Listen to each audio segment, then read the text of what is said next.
Welcome back to halftime on this beautiful Monday, almost afternoon, here in the River Valley and across the great natural state here on ESPN Arkansas and hitthatline.com. Drew Barrett, Matty T with you today for about another hour and a half. Phil Elson still out dude ranching, but we've got Connor O'Gara from Saturday Down South joining us now. Connor, how is it where you are? Because it's been pretty hot and throughout most of the South this week. Were you able to survive?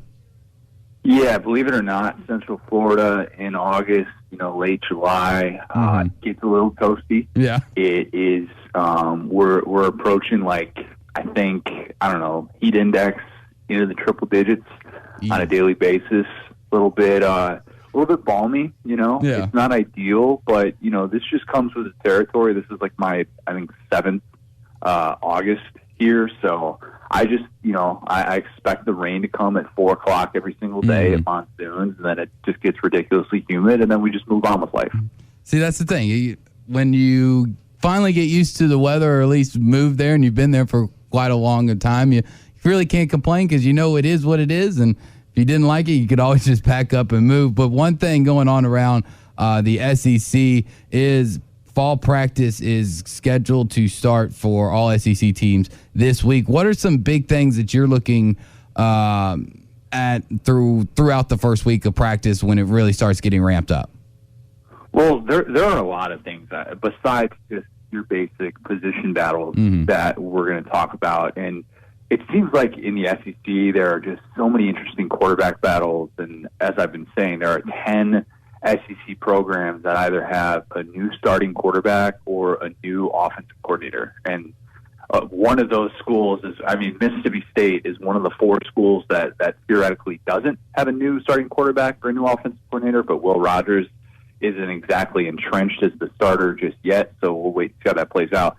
But that's really the big thing that you could look at in the SEC specifically. But what I want to see in what I think pertains to 2021 is this new era of the transfer portal, wherein undergrads have the one-time exemption to be able to transfer and do so within the conference now and not lose a year of eligibility. How many of these guys lose battles in fall camp and take advantage of it? More so than ever, I think we could see guys enter fall camp on one team and then finish it on another. And I don't know if that's going to happen at the quarterback position. I don't know if that's going to happen maybe if you're, second or third string tailback and you want to go find somewhere else where you could play. I don't know. But I feel like it's going to happen. So I'm looking for stuff like that to be able to kind of dictate, some of the more newsy things that happen. And I think a lot of teams are going to be really secretive with their quarterback battles as a result, because head coaches are aware of this and they know that it's never been easier to transfer if you're a college athlete. So I think that's going to have my attention. It's not going to surprise me if we see some surprising moves at the last minute in the SEC. Yeah, and that's where I wanted to go to next anyways, because of the craziness that it is with the transfer rule. And, you now have super seniors, and it's obviously become commonplace in today's college athletics. That how much do you think other coaches are going to be concentrating on reports on depth charts, I guess, more than they would before, knowing that they can get a guy in? And do you have maybe a certain few guys that you think could be prime examples of guys that would transfer midway through fall camp and end up at another school? Yeah, I think if you're a head coach and if you're not keeping tabs on that, you're doing it wrong. And there was a lot made before the entire college football landscape got kind of thrown out of whack with 12-team playoff and NIL and realignment and all these things, that coaches were frustrated with tampering. And that was a real issue that was going on. ESPN, I know, did a big piece on that, wherein college football coaches were very frustrated that they thought coaches throughout the country were reaching out to players who weren't in the transfer portal yet, and they were trying to get them to come to their respective schools. I know a lot of Arkansas fans were upset about that with the Mike Woods developments with him going to Oklahoma. But the guy that I keep thinking about, and I'm not selling my stock on this player, but if there is a guy who would make sense, it would be Miles Brennan, the LSU starting quarterback from a year ago, who I don't want to say that he lost his job to Max Johnson because of injury, but there's been a lot of speculation that Max Johnson, the son of former NFL quarterback Brad Johnson, is going to be the guy in Baton Rouge. And if that does indeed happen, Myles Brennan would start at a lot of places. He is an outstanding quarterback who could play and go to a lot of different systems and succeed. And I think that if you are trying to speculate who could go where, man, there are a lot of programs, and I don't know if Arkansas necessarily falls into this camp because I think they like what they see in KJ Jefferson after the way he developed in spring, but Myles Brennan could really go to a lot of places and play. And it'll be fascinating to see if that situation comes up, or maybe he'll win the starting job and he'll have a lot of success at LSU this year. But a guy like that who's experienced and really wouldn't have to take that significant amount of time to learn a system would be a prime candidate to take advantage of this. And where I agree with you, I think Myles Brennan would be able to start, but it just and I know it's only been 1 year, since Joe Burrow, and obviously it's hard to compare anybody to the season that he's had. LSU, that quarterback room hasn't been very stable. They've had some guys come in, come out. I mean, just off the top of my head, obviously a guy who transferred to Memphis, Peter Parrish, who's not even going to be starting for the University of Memphis because of Arizona transfer, and Grant Gunnell will ultimately win that starting job. So where would a good fit, a good landing spot do you think would be for Brennan?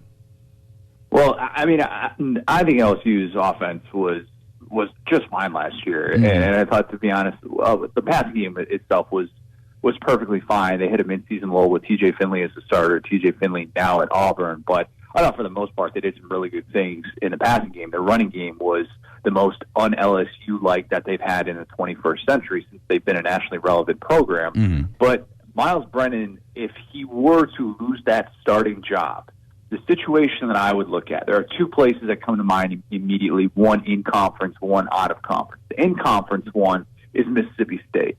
Now, Mike Leach is going to the beat of his own drum. That much we know. He has two options there in Will Rogers and Jack Abraham. Jack Abraham coming from Southern Miss as a grad transfer and trying to win that starting job. Could Myles Brennan be better than both of those guys? Yeah, absolutely. But whether or not Mike Leach would want to take a chance on the Mississippi native to come back to his home state, I don't know. But the other place that I think would be fascinating is Penn State, because Penn State has Sean Clifford, but they really have struggled with depth, and they've lost quarterback after quarterback to the transfer portal this offseason, including Will Levis to Kentucky. So could he go to a place like Penn State that has a roster that is built to win now, is built to compete for a Big Ten championship, and potentially have some success there? I wouldn't rule it out. He's going to go where he's needed, and if there's a market for him, and this is all extremely hypothetical because for all I know, he's going to win the starting job, but I think that would be a fascinating thing to look at. Yeah, it would be a great spot. I think he would be a perfect fit in Coach Franklin's offense up there, and they need somebody who can make plays like Myles Brennan has shown us did show us last year before getting hurt. Now, one thing that has been interesting to me, and I think to a lot of people, is what is the NCAA going to look like in the future? I mean, Mark Emmert basically coming out saying, we don't know what we're doing. Might as well just let the conferences and schools take all the responsibility. We'll scale back our role and our presence in college athletics. You've had Greg Sankey come out and basically say that he would love that. He'd love to have more control over universities and college football and what they do. So when it's all said and done, what do you think the NCAA's role is going to be going forward? Well, I don't know that it's that much different than what it currently is in college football, because in college football, it's just not that significant. Yeah. And that's what the last year has really shown us. And when you see these Power 5 conferences going rogue and deciding their own scheduling formats for a COVID season, you realize, the NCAA really doesn't control this whole deal, and it doesn't control the college football playoff. NCAA controls the NCAA tournament, which is a massive revenue-generating opportunity each and every year. But for college football, you're still going to need a governing body to be able to come up with some rules.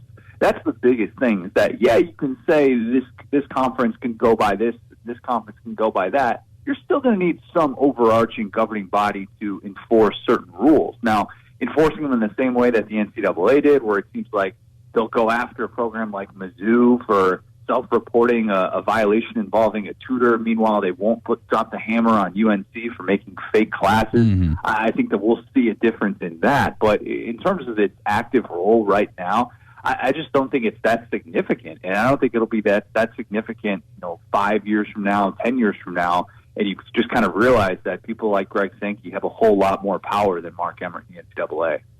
And with the SEC, obviously being finalized last Friday, as both Texas and OU officially accept the invitation that they begged for to get into the SEC. Is the SEC done? Are we done at 16? Do we go to 18? And I'll also get your opinion on where do you think Notre Dame really fits in to the new landscape of college football that seems to be on the horizon that we're about to be in? Well, I think the SEC stands pat at 16 for a little bit, at least. They haven't typically, their moves in the past haven't suggested that they're going to expand beyond that right just yet, because they want to see the way that it impacts the college football playoff. They want to see what the revenue share looks like and all these different things. So before they expand into what many people are calling a super conference, that I think they stand pat with Texas and Oklahoma. But, I think the Irish are in position to stay where they are. And recent history, despite the fact that the TV boom is immense, they've been able to stay as an independent because they have that TV contract and they have that big deal with NBC, and they get those ACC games as well. So they get to kind of build their schedule that sort of way. So they're really not missing out on a ton. Now, if we're talking about the conference championship being an automatic qualifier, essentially moving forward with the college football playoffs, and that changes things a little bit, but does it really? Because, maybe the Irish can't get one of those top 4 seeds, but I still look at what they have and say, well, they can have a home playoff game in the quarterfinal and benefit a ton from that, and you could potentially beat a top 12 team in South Bend, and the benefits for the Irish would be immense, as opposed to just losing to Alabama or Clemson in the first round of the college football playoff. So I think Notre Dame stands pat, and I don't think they joined the Big Ten because the Big Ten's not aggressive enough.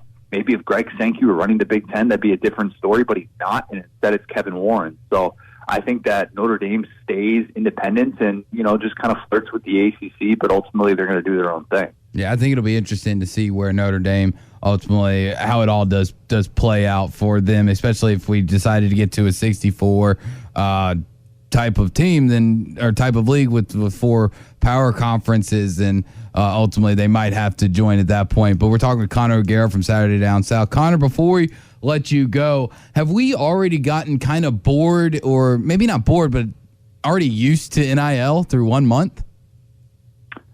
Yes and no. Like, when it comes out that a certain player has a Raising Cane's deal, I still get really fired up. I mean, that still, to me, is like, wow, what a prime opportunity. I just think about eating chicken fingers every day for the rest of my life. Yeah. But, I might be in the minority with that. I think what we're waiting to see is how this is impacted during the season. Mm-hmm. How is it going to really impact when there's somebody making a Heisman push? And then let's say they come out with a big national commercial. Like, what happens if Spencer Rattler gets a big national shoe deal while he's in the midst of competing for a Heisman Trophy? Or, all of a sudden you're seeing Sam Howell on Air Jordan commercials because he's at UNC. Like, what's that going to look like is the next piece of this. I don't know that we're so much bored with it. Maybe we're a little bit used to it. We're seeing, more. We're seeing these announcements come out. It's not a crazy, ridiculous amount, and it's not necessarily impacting the game just yet. But what's it going to look like when that happens later on? And then what's it going to look like if there are coaches who are frustrated with players who maybe are spending too much time on that? I think that's a storyline that's worth keeping in mind. So it'll change, I think, just once the games start. Yeah, I think you're right. It will change once we possibly hear a story of a guy trying to do a commercial like that. If we do end up getting a big deal like that during the season, if he had to leave practice early or something to do that, it would be kind of strange and different. But Connor, thanks for joining us. We'll talk to you next week, kind of break down everything that we've seen through the first week of practice. Thanks so much. Sounds good. Appreciate it, man. Thanks. That is Connor O'Gara from Saturday Down South. And this portion of the show is brought to you by Hardee's. Do you want to win a football trip of a lifetime? Join us Tuesday, August 3rd at Hardee's, 4123 Grand Avenue, and Thursday, August 5th at 1820 Phoenix Avenue for our next lunch qualifier for the 16th annual Thick Burger Eating Contest. And you can join us, me and Phil, Friday, August 6th, as we do our show in Springdale at Hardee's at 401 South Thomas Street. Just got to eat a third-pound Angus Thick Burger in 90 seconds to qualify for your chance for Kansas City Chiefs and Dallas Cowboys tickets at Arrowhead Stadium, November 29th. Secure your seat at the table for the 16th annual football trip of a lifetime, August 21st, brought to you by Hardee's. Don't go anywhere. We'll be right back on ESPN Arkansas and hitthatline.com.